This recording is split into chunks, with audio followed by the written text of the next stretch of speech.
Right, 1455, good luck. So we've not played before, there's no head-to-head score there. Oh, it's a new account again. Hardly any games in it. They should not really let new accounts into arenas, although it is 4 weeks. There does come a point where eventually you have to. Wait, what's he trying to do here? Hit the knight. Wait, what? Oh, is this a troll or something? Possibly. Possibly.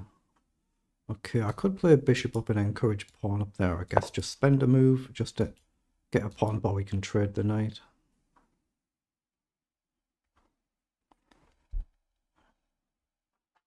Okay, I'll just take there. I'll drop the queen where? Let's come all the way back to the start, just because the knight can go to d2. But I want a castle as well, so let's put the bishop on the diagonal as normal. He could actually maybe push on here, couldn't he? Yeah, he could have pushed the pawn in twice there. So I'll take with a pawn just to help guard this. Okay, let's develop. There is pawn up to try and hit a pawn, I know that, but I just want to win the game. I'm not really too bothered how. Let's just develop with a tempo on the queen and get on the diagonal maybe. Depends what he does. Okay, so I could do knight first, but queen up just offers a queen trade, and we've gained a piece, so it makes really good sense to get queen off the board if you can, and we hit the pawn if he doesn't. Queen could go back. He's gone across, so we've got knight over or knight this way, but I like knight here because we hit the pawn, but we might not necessarily capture the pawn. So here, say cross, knight takes a walk into a pin, so I don't really like that. But I've got here, what else? Here, if he pushes, I guess we can ignore it. But if he pushes that pawn, we just trade the queen.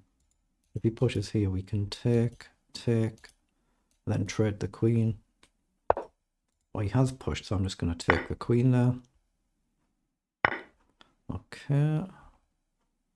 I guess I'll just put the knight back here. I'll leave them two doubled up. Again, if he takes, I can collect and jump back again. He's playing it a bit too quickly.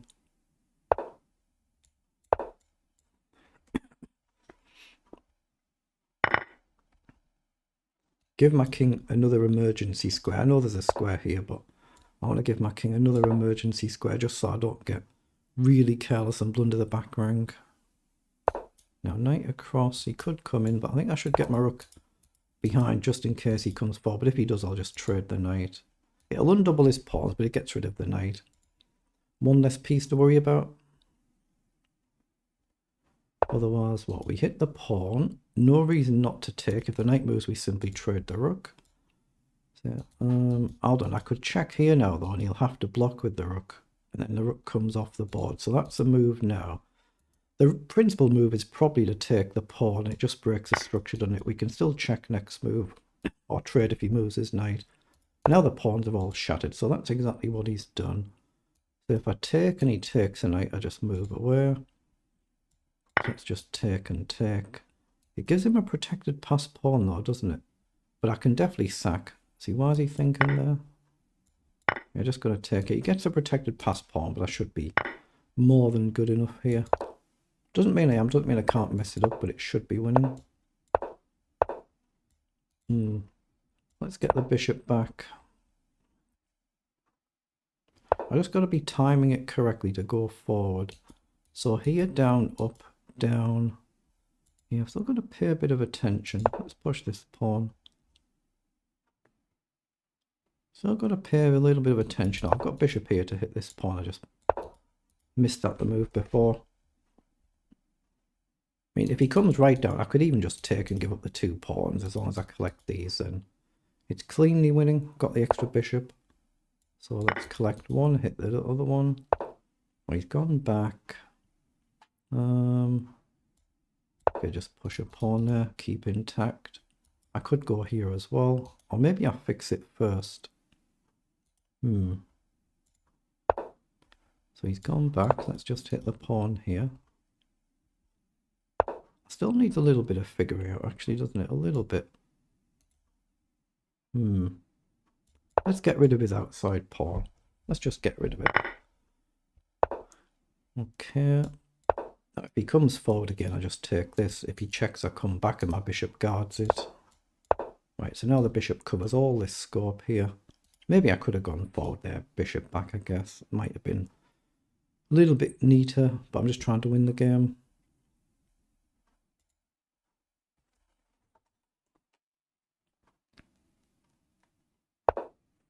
He's gone back over. So I'm just going to drop the bishop back so my king can step forward. Now I'm threatening to take. We cover here. He's got one move, but he's going to run out of moves now. So let's just drop back. He could go here, I guess. Maybe I just push on. Yeah, not converting this as smooth as I maybe could do, but still not too bad. Not too bad. I'll take here, then come back over. He can't really adequately defend the pawn. Again, he'll have to move now. Either move the king or move this pawn, which we can just capture. So we'll get one of them next move. Okay, he's coming forward, so we'll take. And we'll just get another queen. So it's all about not blundering a stalemate. Now, nothing wrong with him playing on just in case, but it is a rapid game. Okay, so we'll pause it and we'll just check it with the analyzer like we do all the games, but wasn't really too much of a game, was it? 48 moves, mind. They're the move times for both players there. It was just an early mistake in the opening for opponent, just giving the knight up. And it's not a known gambit that I'm aware of. Anyway, it might be, but it's not one that I'm aware of. Let's just see how we converted it. Did we mess up anywhere? Especially in the openings is what you're trying to learn from in any game that you play. But the accuracy figures could be a bit misleading. Yes, the 98% versus 92% accuracy and no blunders anywhere. So I've converted it very well, but it's still not flagged any blunders, has it? So opponent has still found lots and lots and lots of good moves just from a struggling position, that's all. So let's just have a flick through then. So this is fine. C3. Then yeah, why do you not just drop the knight back here? Why would you take...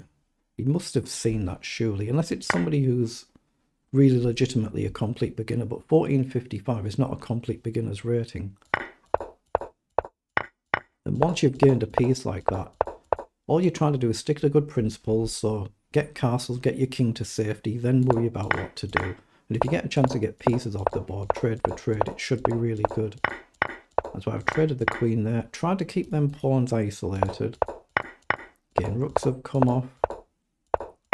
So I've not converted it maybe as ultra precise as you could do. Like you could have just trade there like I did do, but there's nothing wrong with thinking, oh, I don't want to, do anything with that pawn structure. Play the knight across, but then you've still got a knight on the board, which, if you collect a few pawns up, if you mess up, it just removes that little bit of risk. Excuse me, getting rid of the piece. Then you just have to make sure you're forming a nice blockade here. And of course, some moves I could have done a little bit quicker. But at least in engine language, it's been a pretty decent conversion in the end. But like I say, a relatively comfortable game. And then opponent then resigns. But yeah, he still played 92% accuracy. It's just a lot of really good moves, but from a struggling position. But it's still 92% accuracy. But it is what it is.